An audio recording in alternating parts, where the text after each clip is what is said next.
Hello, welcome back to my channel. In today's video, I'm going to be doing my November reading wrap-up. I am so excited to be sharing this video with you. If you've been here for any length of time, you know that doing wrap-ups in my car is one of my favorite things ever. It's kind of how I got my start here. It was one of my most popular video types back in the day. I'm honestly kind of trying to get back to that, you know? The good old days, if you will. So today I'm super excited because I have 17 books to talk to y'all about, quite a few of which we haven't talked about before that I've not vlogged about. And so I get to share my thoughts and feelings right here. And I won't lie, I'm going to tell you in advance, a lot of these books I did not enjoy, but I personally think that makes for a more fun wrap-up, more exciting things, because if there's one thing I like, it's talking about books, and if there's another thing I like, it's bitching. Let's get into it. First up's actually a book that I did enjoy. It's a book that took me by surprise and is one of the only historicals on this list that I thought was truly great, and that is A Rogue of One's Own by Evie Dunmore. This book's about our two main characters, Lucy and Tristan, and I wish I could explain all of the details of the plot. However, this book was so fucking long. I couldn't detail it all if I wanted to, but the gist of the story is that Lucy is a suffragette and she is trying to help women get their right to vote, obviously. She's just a feminist and is trying to find a way to buy a couple of newspapers so that she can disseminate this information where women are going to read it, right? So that the message, I guess, can spread. These women can tell their husbands, blah, blah, blah. But unfortunately, her plans are kind of foiled by her friend Tristan, who wants the magazines, the paper, whatever it is, for himself. And so Lucy and Tristan kind of butt heads. They also have sort of not only a friends with benefits, friends to lovers relationship, but also like a childhood friends to lovers, I guess, aspect to the book, because Tristan has always had a crush on Lucy and has always thought she was beautiful. I think that is what set this book apart from others for me. It was ungodly long, yes, but I do think Evie Dunmore does a good job at using page length well and getting me to understand why the characters would be good together, and also just showing me why Tristan is the best. He is super sweet. I feel like I had an issue with the first book in the series because I think often when you have a heroine who is fighting for women's rights, I don't know what it is about authors. They try to make it to where the hero's against that, and I just feel like ultimately I can't root for a guy who initially was like, bitch, you don't deserve rights. This book I don't feel like suffered from that problem as much as that first book did, and ultimately I thought this was fun, okay? I do. Despite the illustrated cover, despite the audiobook, I think being like 16 hours long, I still liked this, and I think if you're looking for historical romance, I mean, pick this one up. It's a good time, and I think the like more modern sensibilities will appeal to a lot of people. A book that I am so bummed about because I really thought this was going to be one of my favorites of the year and turned out to be a total flop is Next of Kin by Hannah Bonham Young. This book really appealed to me when I first picked it up. It's about our two main characters, Chloe and Warren, and they are both fighting for custody of their siblings. Our heroine's mom recently had a baby. I think the heroine's like 24 and just had a baby, is relinquishing custody to Chloe, and so she's going to take care of baby sister Willow, but she also has to prove to CPS that she has the resources required to take care of her sibling. And so CPS has this program, I believe, that's called Team Up, and so if you have, like, let's say really good housing accommodations but don't necessarily make enough income, you can team up with someone who maybe doesn't have great accommodations but does have income. And in this case, Warren has a really steady job that pays a ton, but he doesn't have a 2-bedroom apartment for his sibling to live with him. So Chloe and Warren move in together. There's sort of like a misunderstanding at the beginning. I guess you could say, I was gonna say enemies to lovers. That's not really that. It's just like a misunderstanding at the beginning, and Warren's kind of a dick. Unfortunately, my issue with this book is that Warren kind of persisted in being one of my least favorite characters I think I've read all year, which is crazy because I really liked, I think his name is Beau from Out on a Limb. Punching drywall. I think it's gonna be a hard no for some people, and some people are like, hey, they didn't punch me, so it's different. I don't feel that way, okay? I don't. I think if you punch drywall, there's a chance you could punch me, and I don't find that cool, and I don't find that to be a good conflict. That's a major conflict in this book, and I feel like Warren's temper got the best of him, not just in that situation near the end of the book, but multiple times throughout the story. He yells at Chloe for not disciplining his charge, I guess. Warren's little brother gets into some trouble, and instead of punishing him, Chloe's understanding and is like, your brother can handle this when he gets home, and the brother was like very pissed off. Warren is just a complete fucking dick. I give this 2 stars, which is so hard for me because I really like this author and I really liked Out on a Limb, but I believe this is her first published work, and so I'll cut her some slack. There were also like too many I love yous too soon. It was kind of a mess, okay? It just was, and that's okay. You should read Out on a Limb though. That was a good one. This one, not so much. Next, I have back-to-back historicals for you, both of which I barely fucking remember, so I'm just gonna speed through these. The Aris Gets a Duke by Harper St. George is a book about August and Evan. Evan is trying to bag a wealthy heiress. He is engaged, I believe, to August's sister Violet, is that her name? He's engaged to her, but he figures out pretty quickly he likes August more. They find out they like each other because they kind of have a little smoochy moment at a bare knuckle brawling kind of situation at the beginning of the book, a meet cute if you will, and then meets him again later, and she's like, oh, you're the guy that was punching people. You're not suitable for my sister. And so she's kind of a grump about it. She's also, I believe, like trying to take over the family business. There's just a lot of shit I didn't care about in this book. I didn't find the romance to be very compelling. Ugh, no. I don't even know what the fuck I rated this, like 2 stars. Just like, some things are just so forgettable. Some things I have to read for list videos, and I trudge my way through the audiobook, but at the end I'm like, what the fuck did I just read? I don't remember. I really don't remember. A book I remember a little bit more, but didn't like anymore, is Always Be My Duchess by Amelie Howard. This book's about Neve. I don't know if it's Neve or Neve. And Lysander. It's supposed to be Pretty Woman meets Bridgerton, and I don't think it did that very well. So basically, the hero, I think, is trying to avoid marriage, but he's attracted to this woman, and he's like, hey, I know that you're supposed to be kind of a lady of the night, but what if I dated you and we could pass you off as like someone who, I don't know, has a title or something? And she's like, you know what? Sure, fuck it, let's do it. I think she needs money or something for her family and decides that she'll take on this endeavor. There were just too many things in this book that did not line up with how things would happen in historical times. And I'm not one to really bitch about that often. I really don't care if things are historically accurate. This book totally took me out of it though because of that element. And it's another case of illustrated historical romance that I didn't fuck with. So 2 stars. Moving on to a book I did actually fuck with. And I'm glad that I gave this book a 3rd chance. That is Written in the Stars by Alexandria Bellflour. This is a sapphic romance. I am gonna pick up sapphic romances, especially if they're hyped and popular. But I tried to read this one 2 times previously and just did not have good luck. I tried the audiobook version, I tried the physical version, and then on this 3rd time trying it, I did pick up the audiobook again. And 3rd time was a charm. I ended up giving this book 3 stars. It's about Elle and Darcy, and they get set up on a blind date by Darcy's brother. And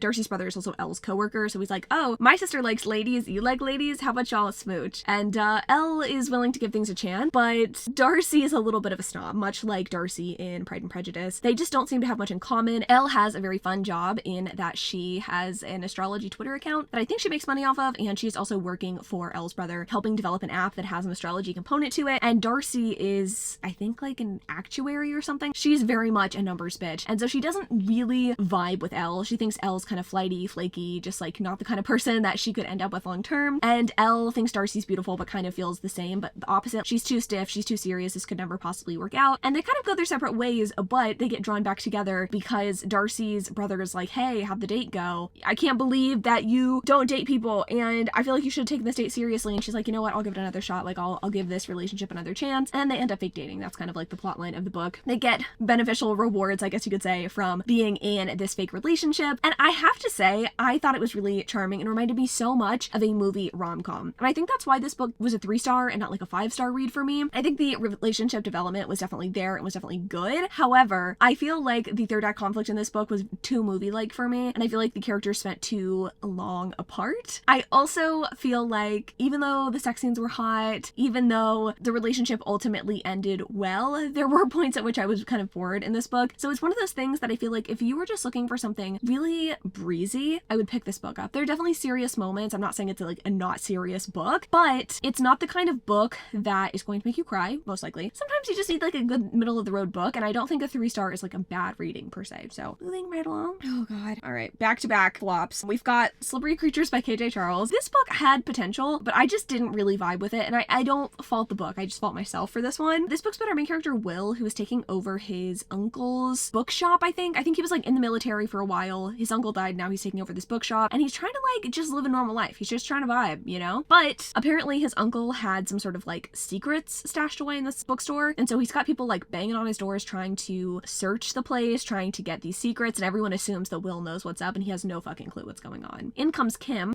Kim, by the way, I should say. Kim is like, you know, I'll help you out in this situation. He has his own motives though, and kind of betrays Will at one point, but it's just like the relationship between Will and Kim. It's set in the 1920s, which I think is part of the reason I didn't like it. It just like, the author was going for something very specific, that kind of like pulpy 1920s vibe. It's just not something I personally gel with a ton. I don't really like historicals that aren't set before 1900. I don't know. It wasn't terrible, but I just feel like it was pretty forgettable, and I don't feel like betrayal is something that I really want a relationship to be built on. Yeah, that was not for me, but it was for a list video, so no real hard feelings there. Something I do fucking have hard feelings about though. Okay, Hooked by Emily McIntyre. I heard so many of y'all hype this shit up, and I always want to like a retelling, you know? Maybe it's the latent Disney adult in me, but like I really wanted to like this Peter Pan retelling retelling. However, what the fuck was this? This book's about James and Wendy. James is kind of like a mob boss type, and he's trying to take down his mortal enemy, Peter. James is, I think, supposed to be Hook. I think that's like his nickname or some shit. Wendy is the daughter of Peter. James finds an opportunity to take down his nemesis, not just bodily, but also by fucking his daughter. And that is what this book is. There's nothing I dislike more, I don't think, than a man in the throes of passion thinking about what this would do mentally to another man.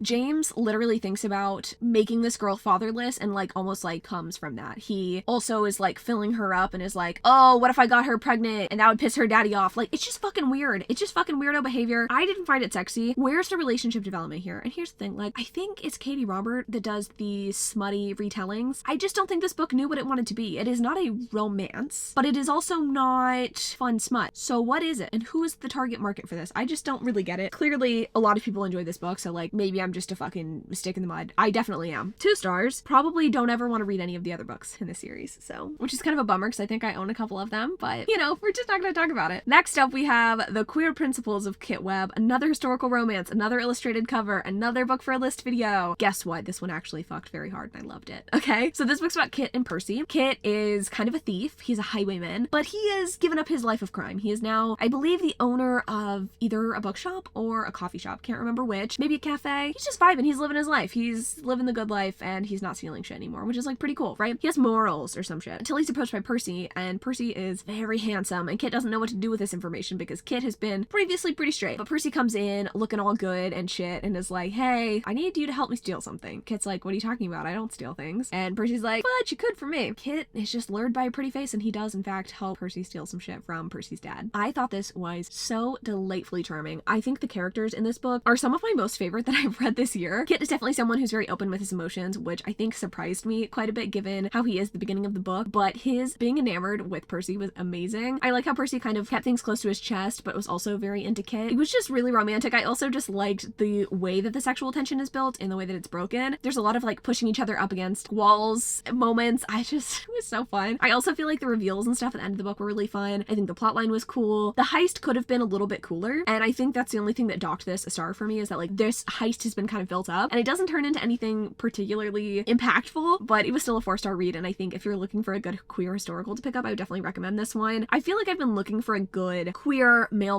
historical to like. I feel like I've read quite a few female ones that I fucked with, but I don't think I've read any male ones that I've really liked, and this one was so good. Sadly, a queer book that didn't really hit the mark for me was The Christmas Swap by Talia Samuels. This one had kind of a fun premise. We have Margot, Ben, and Ellie. Margot decides to fake date Ben, and Ben is going to pay her, I suppose. They're kind of like acquaintances at the beginning of the book. I think Ben has been helping Margot, or no, Margot has been doing marketing for Ben's company, and she's gonna go to Ben's family estate and have a just charming Christmas after this breakup that she's been through. That proves difficult because she's queer. She's not interested in Ben. Ben's not really interested in her either, but she ends up falling for Ben's sister Ellie, and I liked the idea of this book having to kind of like fight feelings for each other. It reminds me a lot of Kiss Her Once for Me by Alison Cochrane in terms of the plotline, but the execution of that one was just so much better than this one, sadly. This one's British, which I don't think necessarily means that it's gonna be worse, but I feel like I don't really fuck with British rom-coms that much. I just feel like I haven't had the best luck with them historically. In this one, I think that Margot and Ellie's behavior is just a little bit out of pocket throughout the course of the story. I just feel like they could have treated Ben with a little more respect given how kind he is and the things that he was dealing with throughout the story. I don't know. It was a pretty forgettable read, to be honest, but there were a couple of things that just made it not just forgettable, but kind of not great. So 2 stars. Not too terrible, but not amazing. A book that I honestly, you know, looking at it, do I need to change my rating? I don't know. Black Swan Affair by K.L. Krieg. I gave it 2 stars. In hindsight, this is one of the most unhinged bad things that I've read this year. I read it for a love triangle video that's coming out later in the month, and to be honest, this was kind of the nail in the coffin of the video, but I decided to put that video on pause because I'd read so many fucking terrible love triangle books back to back, and this is just really egregious, okay? This book is about Killian, Kale, and Maverick. Love triangle, of course. Maverick is the heroine. Killian and Kale are brothers. At the beginning of the book, our heroine is marrying Kale, who's her childhood best friend, but she's really been pining for Killian this entire time. And not just pining for him, she's been kind of fucking him on the side. So Killian's married to her sister, which makes things complicated because her sister's the worst person that's ever existed. He won't tell Maverick why she shouldn't marry Kale, but he keeps insisting that they need to be together. And she's like, I think we should be together too. Why won't you leave my sister? And he's like, I can't tell you why, but like, don't marry my brother. And she's like, fuck you, I'm gonna do it anyway. And she does. And so the story is like her trying to decide between the 2 brothers, and so many things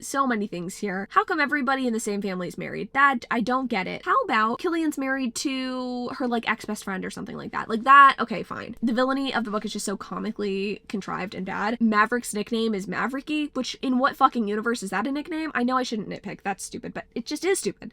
The reveal of like why Killian can't be with our heroine, very stupid. The fact that both of the relationships between Maverick and the two guys are built solely on sex, no. I don't think I'm like detailing or expressing how unhinged this book was, but it was bad and I don't think you should read it. I'm sad that I did. Moving on to another Christmas romance, one that I didn't have luck with because I don't have luck with Christmas romances. I say that. I was able to cobble together a list, and I'll leave a link in the description, by the way, if you were looking for a good holiday romance. I didn't have any luck with any of the ones I've read this year though. So It Happened One Christmas by Chantal Guertin. This book is about Zoe and Ben. Zoe is enamored with the idea of going to Chelsea, Quebec to film her holiday rom-com. She is a director and she loves a good holiday rom-com. The person that's supposed to kind of scout locations ends up dropping the ball and ends up looking in Chelsea, New York instead of Chelsea, Quebec. So Zoe takes it upon herself to go during the holiday season to try to get approvals to film on site in some of the locations, but she is met with confrontation by the town's mayor, I believe, Ben. The relationship between Zoe and Ben. This book was, again, too fucking long. I just feel like that's a recurring theme this month. Stop wasting my damn time, first of all. Secondly, I wanted to be into this idea. Like, obviously it's a really cute setup for a book, fish out of water, but you're also trying to convince me that these two people should be together long term, who don't live in the same place, who don't have the same goals, who have no intention of moving. It isn't going to work. And even they address it at the end of the book. I'm like, why are you as the author pointing out to me through the characters that these two are not going to end up together long term? I'm totally cool with a happy for now ending, but like, why are we hammering home the fact that like this relationship isn't going to work long term? I don't know. It was fine. It was like, there were some cute moments, I guess, but there were also a few too many of these heroine's clumsy, heroine doesn't know how to drive kind of moments. I don't know. 2 stars. A book that inspired my love triangle video that actually was great, even on reread, is What He Doesn't Know by Candy Steiner. This book's about Charlie, who's having to choose between her husband, Cameron, and a childhood best friend, Reese. Charlie and Cameron's relationship has been kind of on the rocks for a while, and when Reese comes into her life, she's having to decide if she wants to continue on in her marriage or if she wants to get a divorce and move on with someone who is maybe more communicative. I have to applaud Candy Steiner for being able to write such a challenging topic like infidelity and make it something that is handled well and gets you to think and consider who is the right person for the heroine. It's not normally something that we are faced with in our everyday lives, but I do think it provides an interesting backdrop for a story, and the book is not complete. Like, it's a duology, I should say. It's a duet, and What He Doesn't Know is the beginning of the story, her having to kind of make the decision between the two men, or like getting to see Reese as a potential partner, and then the second book is the one where she like chooses her partner. But this one is just so good. I give it 4 stars. It's not perfect by any means, but I do think that if you're going to convince me that a heroine should cheat on her husband, I don't know, I just think that like you did a good job as an author. A book that I read for my reading your best books of 2023 video, though I think the first book that I read for that one is Everyone in My Family Has Killed Someone. This is one that I hadn't really heard of before y'all put it on my radar, but now that you did put it on my radar, I question why. This book is definitely different than a lot that I've read. It is a mystery thriller, mostly a mystery, where our hero, the main character of the book, his name is Ernest. He is at kind of like a ski resort with his family, and a couple of people wind up dead, and we're trying to figure out which of his family members maybe had something to do with it. I think my issue with this book was that it was kind of boring, to be honest. Like, the majority of the book I wasn't super thrilled with, and then the reveals at the end were just so out of fucking nowhere. They just didn't make sense to me. Cool, you have this idea where, I should say, that the main character, like, his whole job, I guess, is to write how-to manuals on mystery thrillers. Like, he's a writer for writers, so he, like, helps to unfold the mystery as the story goes on. Despite that, like, setup being interesting, the mystery itself wasn't that great, and I feel like the reveals at the end of the book just didn't seem to match the energy of the rest of the story. It felt like everything was going well, everything felt realistic, and then the end of the book just threw that completely out the window, which I can't stand. That's one of my least favorite things in a mystery thriller. Like, please keep it realistic. It just irritates me unless it's just really well executed. So I don't know, it was fine. I gave it 3 stars, I think. I don't think I'll carry on with the series, but it was an interesting one to try, and I guess I get why y'all like it.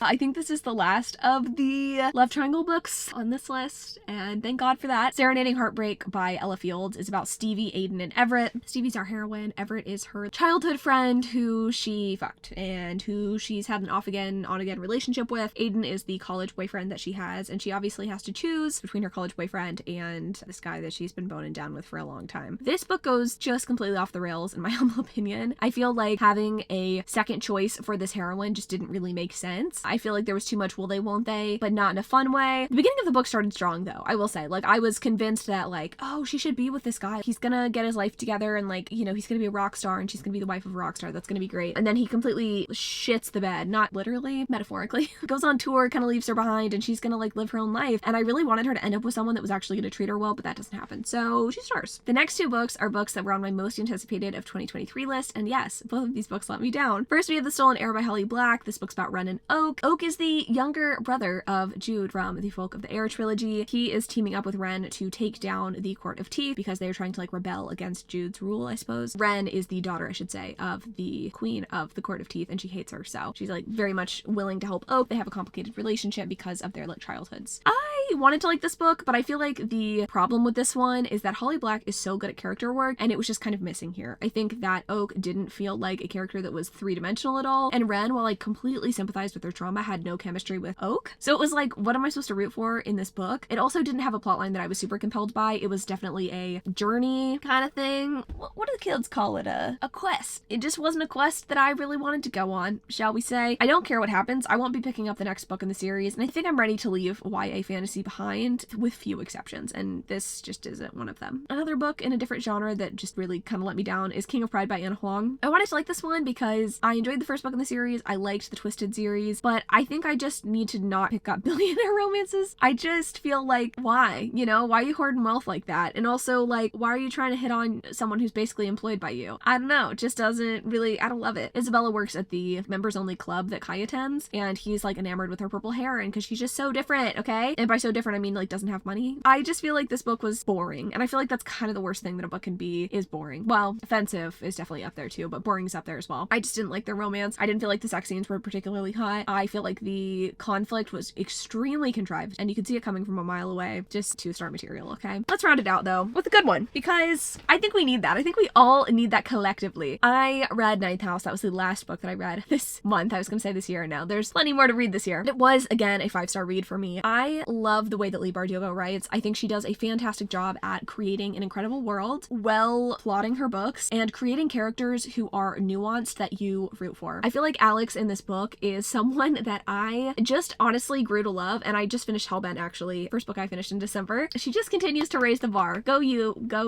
Leigh. This book, if you didn't know, is about Galaxy, aka Alex Stern. She is going to proceed over the secret societies of Yale. There's 8 secret societies. She's in the Ninth House, which is the one that kind of like makes sure that the magic is not unchecked, I suppose. And she is guided by a guy named Darlington, but Darlington has gone missing, and so this book is told in 2 different timelines. One of them is in the present, where she's trying to figure out what happened to Darlington, where he went, and the second plot line is where she is kind of being taught by Darlington. Also in the present day, there's like a murder plot line she's trying to solve. There's a lot going on in this book. There's a lot of world building, and I think a lot of people find this one boring, but I loved it. I love the tone. I love the kind of dark grittiness. I love a good urban fantasy. So the fact that this book has magic in the real world just does it for me every time. I love the dynamic that's built between Alex and Darlington. It's kind of romantic. It's kind of not. It's a will they, it's a won't they. And I think, again, we know Leigh does really well at that with like Kazan and Edge. So this is fantastic. And, you know, if you haven't read it, I think you should read it. It's really good. I enjoyed it. Hayden enjoyed it. He read it for my video, not my video, his video, where he read my favorite books. Those are all the books that I read in the month of November. I hope this was fun, at least a little bit, listening to me bitch about books. I can already tell you that the next month, December, is off to a better start, which is really exciting. I just finished Hellbent. I just finished Wildfire, both of which were 4-star reads. If you don't want to be spoiled, sorry. But yeah, I'm ready for a good reading month ahead. I will be doing more of these in 2024, and I'm excited to talk to y'all too about my goals for the following year and kind of like what I'm hoping to do with this channel. But let's just say things are going to get a lot more bookish around here, so hope you're ready for it. I sure am. I'm gonna head back home. The sun's setting and a bitch wants pasta. Love y'all so much. See you in the next one.